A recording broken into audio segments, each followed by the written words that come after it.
Hello, children. Welcome back to my Bible story. My story today is about Daniel and his friends. It was noontime in the city of Jerusalem. The temple school for boys had been dismissed. Daniel and his three special friends were hurrying home to lunch when suddenly a trumpet sounded. Ta, ta, ta, shrilled the trumpet.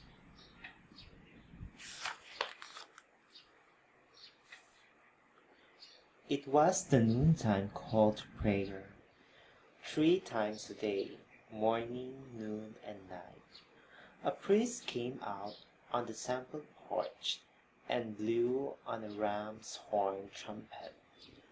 Tay, tay, tay, it's time for prayers. Daniel turned about face toward the temple. His friends turned about face toward the temple.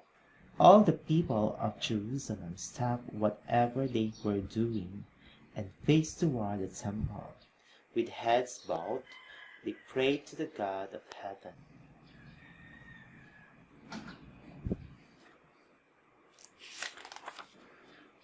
At home, Daniel's mother served pulse for lunch. Pulse is food like beans and vegetables, brown breads, berries, and dates. Daniel liked pulse. Pulse would make him grow tall. Pulse would make him grow strong. Pulse would make him get good grades in school.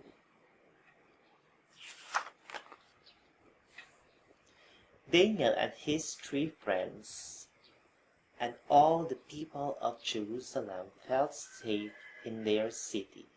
For hadn't the city a high stone wall around it, and were there not strong gates in the wall, with a watchover above each gate, where watchmen kept watch day and night? If Daniel listened, he would hear the watchman call, "First watch, all is well." And later, "Second watch, all is well." And still later, "Third watch, all is well." But one day all was not well. The watchman hurried out of the watchover, blew the warning blast on his trumpet, and shouted, "An enemy approaches!" Quickly the gates were shut and barred. Men mounted city walls. Boys climbed rooftops. Far away, so far that soldiers and camels looked like a line of creeping, crawling bugs, came the dread army and feared army of Babylon. Closer, closer, closer, the army came.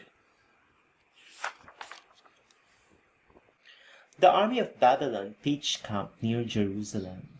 The soldiers built great battering ram machines and pushed them up beside the wall. Crash, crash, crash! All day long, the battering rams beat and battered the walls of Jerusalem. Crash, crash, crash! Finally, after many days, a part of the high stone wall gave away. The army of Babylon marched into Jerusalem.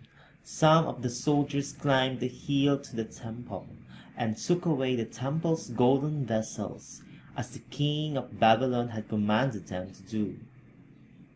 Some soldiers stood guard while other soldiers took men and boys prisoners. They took Daniel and his three friends. The army marched the prisoners toward Babylon. Soldiers on camels led the way. Then came the prisoners, chained together, next donkeys, bearing the golden vessels. Then more soldiers. For days and days the procession marched across a hot, sandy desert. Daniel's sandal wore out. His friend's sandals wore out. The hot sun burned their feet. They were thirsty, they were tired, but on they had to march until they came to Babylon. The king of Babylon sat on his royal throne, while soldiers paraded prisoners before him. Said the king to the captain of the army, "Choose boys from among the prisoners, goodly boys. Give them food from my table to eat, and give them of my wine to drink. They shall go to school for 3 years, to learn the wisdom of Babylon." Daniel and his 3 friends were chosen. Prince Belshazzar was given charge over all the boys. That evening Daniel and his friends talked together. "We cannot eat the king's food," said Daniel. "It has been offered to idols, and besides, the king's food is not the best food for boys. Neither can we drink the king's wine. What shall we do?" The boys asked one another. Then Daniel thought of a plan. "Let's ask Belshazzar to give us pulse to eat and water to drink, instead of the king's food and wine." "It's a good plan," agreed the 3 friends. Daniel and his friends went to see Prince Belshazzar.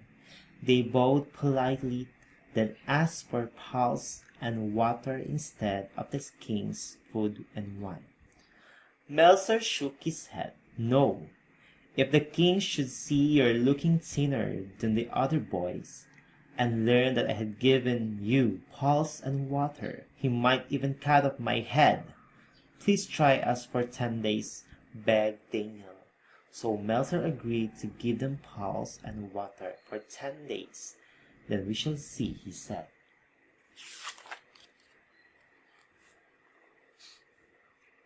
Although Daniel and his friends were far from home, and there was no sound of ram's horn trumpet to remind them, they did not forget to pray, morning, noon, and night.